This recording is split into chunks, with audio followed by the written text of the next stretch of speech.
Hey everybody, it's Rabbit. Welcome back to the channel, and today we're continuing our series comparing the vehicles in Battlefield 6 to the vehicles in War Thunder. If you did miss the first video in the series, feel free to go check that out. It was looking at the tanks in the game of Battlefield 6, but today we are going to be looking at the infantry fighting vehicles, or IFVs.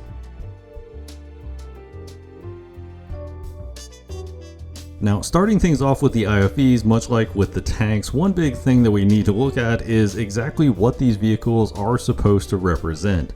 The M3A3 Bradley seems like it is probably the most straightforward of the two vehicles to examine. This is obviously based off of the M3A3, and as we mentioned with the tanks, the M designations for the US military are not generally copyrighted, so are usually free to use without any real issues.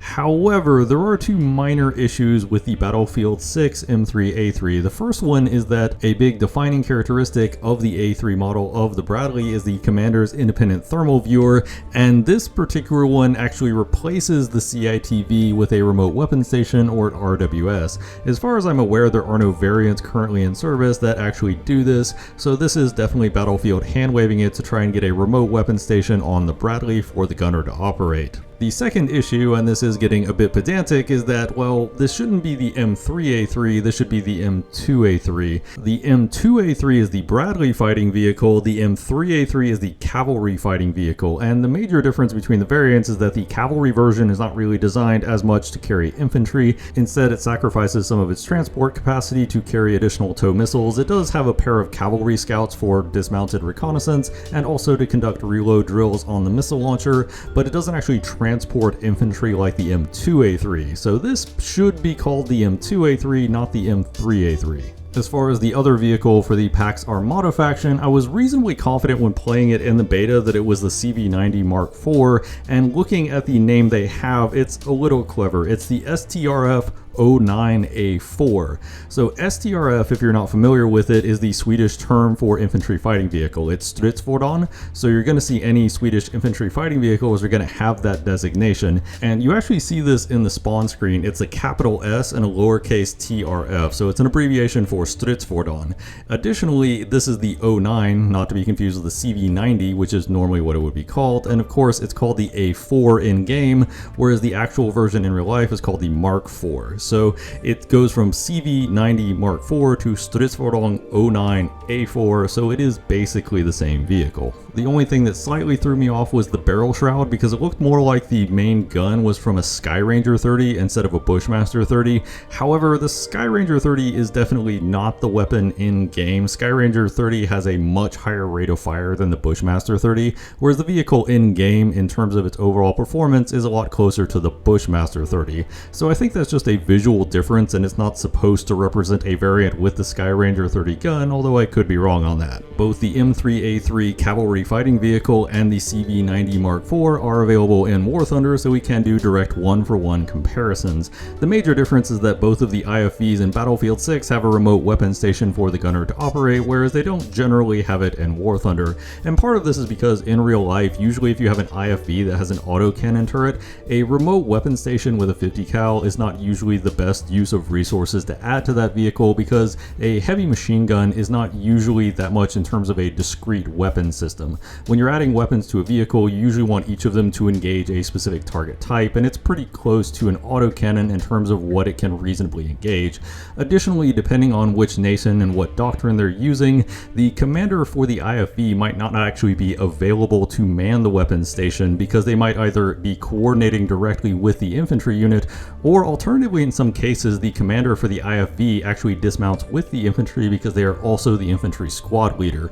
So in a lot of nations' militaries, the commander won't actually be available in combat to man the RWS, so usually when you have an autocannon vehicle like this, they don't also have an RWS on them, but it's not universal. Now in Battlefield 6, the IFVs are some of the more durable and heavily armored vehicles. They're not as robust as the main battle tanks, but they can still generally take a hit better than most other vehicles in the game. On top of that, the IFVs in Battlefield 6 have a main operator station, then they have a gunner station, so you have two crew that are operating the vehicle itself. but these vehicles can also act as essentially mobile spawn points. You can carry up to 4 infantry in the vehicle, and any teammates can spawn on an IFV anywhere on the map. And additionally, unlike a lot of the other transports, the IFV carries all of the infantry fully under armor, so they are fully protected while they're inside the vehicle. So in that respect, the IFV is both a bit of a mobile bunker, not quite as much as a tank, but they also function as a mobile spawn point for your team as well to try and push your team forward into position. Now, as a minor side note and an interesting little detail, if you do find yourself going up against one of these vehicles in the game of Battlefield 6, whenever the person driving the tank switches to the missile launcher, you will see the missile launcher itself go into position to fire. On the Bradley, the launcher moves into the horizontal position instead of the vertical position, and on the CV90 Mark IV, the missile raises up so you can actually see the missiles instead of them being retracted into the turret. This does telegraph, if you are looking closely, when either of these vehicles are getting ready to fire a missile, so as soon as you see that happen, if you're in something like a main battle tank with the hard kill system, you can turn your hard kill system on to negate those missiles. Speaking of, much like the main battle tank, the IFV does come with an array of upgrades that you can end up researching. For the main gun, you have options between a high explosive shell, which is your default, an anti-personnel shell, which is essentially a canister or shotgun round, same as we saw in the main battle tank, and then you have an armor piercing or sabot round that doesn't have any area of effect, but it does do more damage to armored targets. Next up, you have the missiles, which is an aim-guided missile, which is the normal missile that you simply moves where your mouse hair is pointing. Then you have a lock-guided missile where you have to lock a target in order to fire it. And then you have some light rockets. This is where it gets a little interesting in terms of the real-life vehicle, because the Bradleys, while there might have been some programs to experiment with other types of weapon systems, still essentially exclusively use the tow missile, which would be the aim-guided missile. Meanwhile, the CV90 Mark IV has moved towards infrared missiles, so while in real life the Bradley would essentially exclusively have aim-guided missiles, the CV90 Mark IV would essentially exclusively have lock-guided missiles. However, it's not impossible that you could switch the vehicle over to different types of weapon systems. A lot of these vehicles are meant to be modular, and there have been projects that have experimented with different types of weapon systems. However, the rockets do seem kind of fantasyland. I've never heard of a project like this for either of these platforms, so it does seem like DICE just kind of made that up to have a different missile in that slot. For the first equipment slot, we have options between a smoke generator, thermal blockings, and emergency repairs. Thermal blockings can break locks, smoke can obviously generate smoke to try and obscure line of sight, and emergency repairs can try to fix the vehicle up when it's heavily damaged. For the second category of equipment, you have a threat detector that can detect all enemies within a small radius around you, and a counter fire system that can detect enemies that are shooting at your vehicle. This does bring up a side note that there are acoustic target detection systems that work something like the counter fire radar, where you can use basically the audio of the sound going off along with triangulation on the vehicle itself to try and figure out where your vehicle just got shot from. For the upgrades, we have field maintenance that allows your health regen to kick in a little faster, target jammer, which slightly reduces the enemy's ability to lock onto you, reinforced plating, which reinforces your overall armor and durability, and systems upgrades, which makes your systems recharge faster. And lastly, for the gunner, we have the option between a light machine gun, heavy machine gun, and grenade launcher, which are the same options that we had on the main battle tanks. The gunner does also have access to a target designator that can light up targets for their team, and also a smoke generator that these cannot be altered or upgraded currently in the game. Now, as far as my personal preferred loadout, I personally run the armor piercing or sabot rounds for the main gun. The sabot rounds will one-hit kill any infantryman you touch. Additionally, they are very fast in terms of their overall muzzle velocity and have very little drop and basically no bloom. So you can use it as basically a pocket sniper rifle and just take people's heads off from a very long distance. And that's the main reason why I use the armor piercing belt as the primary, because honestly, the high explosive and canister, the area of effects on them are just too small to really be meaningful in most engagements. Additionally, another major benefit to using the armor piercing rounds as your ammo type is that when you're engaging another armored vehicle, you can alternate between hitting them with missiles and hitting them with your main gun, and the main gun does do a pretty remarkable amount of damage even against targets like MBTs, so it's not a small amount of extra damage that you're getting by equipping these armor piercing rounds when engaging other tanks versus simply taking high explosive or canister, and it gives you something to do in between pelting other armored vehicles with your missiles. missiles. Speaking of, I do generally prefer the aim-guided missiles. I tried out all of them, and ultimately the aim-guided just works the best in most scenarios, and if you're using the aim-guided missiles to back up your armor-piercing gun, if you do need an area of effect weapon with a blast radius, the aim-guided missiles can provide that, whereas the lock-guided missiles can only shoot targets that you can lock onto. The heavy rockets do have a nice blast radius and do a fair bit of damage, but they are very difficult to aim because they have a really substantial amount of drop, so I don't generally like them for most situations. For the equipment and upgrades, I went with thermal blocking smoke, a threat detector, and reinforced plating for some extra durability. The threat detector in particular is incredibly useful because if you roll up onto a point, basically all points in the game have some form of cover for infantry, because it would be almost impossible to take them if they didn't have cover for infantry.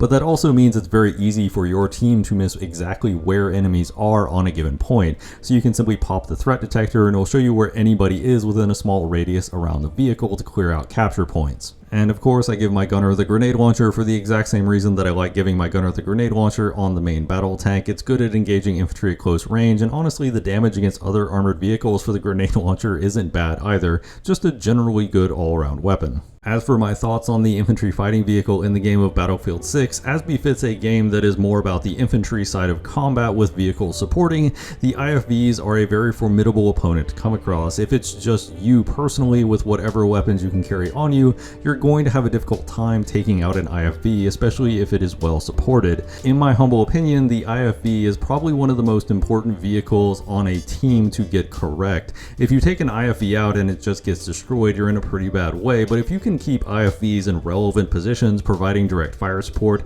and also providing that crucial forward spawn point that can really help your team seize the initiative and take advantage of the parts of the map that the enemy might not be able to use if their IFVs are not in as useful a position, they just end up being very critical to being successful on a given map. And if you can run one successfully and you are supported by your team, you can often find some very good results with it. Moving over to War Thunder, and one of the biggest differences you're going to find between the War Thunder IFVs and their Battlefield 6 counterparts is that the War Thunder IFVs are noticeably less durable, and a lot of this comes down to the same reason why the main battle tanks are not anywhere near as durable in War Thunder as they are in Battlefield 6. That is to say, most of your opponents are things like main battle tanks. If they're firing sabos that can go through 400 to 500 millimeters of armor with no problem, your IFV probably isn't going to be able to block that shot. That being said, IFVs, because they have the large crew compartment for the infantry, do usually have enough empty space that sometimes shells will just hit basically nothing and not do critical damage to you, but you can't really count on it, and it's very easy to get one-tapped in these vehicles if the enemy does spot you. With that being said, because both of these IFVs and War Thunder are classified as light tanks, they get the ability to scout targets for their team, which will light the enemy up on the minimap and also show their location to an extent in real time on their screens. Additionally, you also get access to a scouting drone that you can perform reconnaissance with that can also be used to mark targets or mark key positions on the map. Now, interestingly enough, both of the IFVs and War Thunder actually have access to a CITV, or Commander's Independent Thermal Viewer, that is located much higher up on the vehicle than the rest of the systems and can be used to very easily peek over hills. This, of course, obviously aids their role while doing reconnaissance for the team. Now, the autocannons on these vehicles are a somewhat interesting feature because both of them have Bushmaster chain guns. However, the Bradley has a 25mm and the CV90 Mark IV has a 30mm. The practical difference in game between these two guns, however, is pretty light. You don't get a dramatic difference in either projectile mass or penetration with the cannons, so in a lot of instances they actually do function fairly similarly to each other. Interestingly enough, much like in Battlefield 6 and War Thunder, I do also run essentially exclusively armor-piercing belts on these two cannons. You can take different types of ammo, however, one thing that I noticed very quickly when running these autocannon type vehicles is that either the enemy has armor and you need the armor-piercing belt, or the enemy doesn't have armor and, well, you have an autocannon so you can just keep shooting and keep taking out critical crew members or ammunition. So you don't really need to waste that time switching to a different ammo type. With that being said, in Battlefield, the vehicles actually do have a fairly limited amount of ammo before they essentially have to reload, whereas in War Thunder, they're firing continuous belts. You can just keep spamming the trigger and firing bullets until you essentially run out of ammo entirely. With that being said, they do both have a pretty slow rate of fire, as the Bushmaster caps out at about 200 rounds per minute. The missile launchers in War Thunder are where it starts to get somewhat interesting. The Bradley actually has access to a few different types of tow missiles. Some of them will feel very at home to a Battlefield 6 player, players, you essentially guide them to wherever you want to hit and they will try to fly there. The TOW 2A has a tandem warhead and a pretty decent amount of penetration, so it can generally do what you would expect out of a Battlefield 6 TOW. However, the TOW 2B is very interesting because you actually fly it over enemies and it attacks down on top of them, and this also means that if you've used the scouting to mark targets either through your own CITV or through a drone, and you can see basically roughly where the enemy is over a hill, you can actually fly the missile over the hill and hit them on the other side of the hill without ever exposing yourself to hostile fire, which is a cute trick, although admittedly somewhat situational. The main drawback to missiles like the TOW in War Thunder, however, is that these missiles move at about a third to a quarter the speed of an incoming APF-SDS round, so if you see a tank and it sees you at the same time and you both fire your shells at about the same time, guess whose shell is hitting first? Turns out it's not your missile. So generally speaking, these missiles are better used in more of an ambush capacity and not trying to head-on fight people who are fully aware of you. The CV90 Mark IV, on the other hand, actually has access to spike missiles, and the spike missiles are infrared missiles much like the lock missiles in Battlefield 6. However, in War Thunder, these missiles can be locked and fired as soon as the missiles see a heat signature, so you can lock and fire them very quickly. The main disadvantage to these missiles is that you can't really control where they hit on the enemy, and as we discussed with main battle tanks, it's not just about penetrating the enemy's armor, it's also about doing critical damage when you do penetrate, so it might just hit something irrelevant like the engine, or just knock out some systems that can be easily repaired. This lack of control over where the IR missiles hit, combined with the fact that you don't have that many of them, the CV90 Mark IV only has a total of 6, does limit their power level somewhat, and it also means that a lot of players will simply fire 2 at a time to try and guarantee those kills. Interestingly enough, despite the War Thunder and Battlefield 6 vehicles being very close visually and very close in terms of actual models, in terms of role they are wildly different. In fact, they could not be further apart. In War Thunder, these vehicles function more as the reconnaissance class does in Battlefield. In Battlefield, the recon class can mark targets for their team, they can also deploy drones to mark targets remotely, and of course with sniper rifles they're better suited to long-range fights than close-range fights.